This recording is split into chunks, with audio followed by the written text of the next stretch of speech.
हनुमान की तरफ कनखियों से देखते हुए रावण बोला, राम, मैं महादेव शिव का भक्त ही नहीं उनका दास भी हूं। मुझे मात्र महादेव ही प्रिय हैं, किंतु मैं देख रहा हूं कि मेरे आराध्य महादेव तो तुम्हारे भक्त हैं। हनुमान जी को शिव जी का रूप माना गया ना, कि वो रुद्र का अवतार है और तुम उन्हें अति प्रिय हो।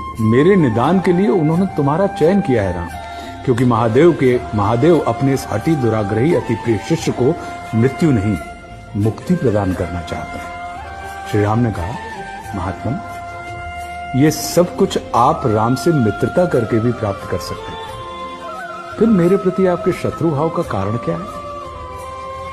ये सुनकर रावण मुस्कुराते हुए बोला, राम, तुम्हारी मित्रता मुझे ज्ञान से भर देती है और रावण को ज्ञान नहीं, ज्ञान से मुक्ति चाहिए।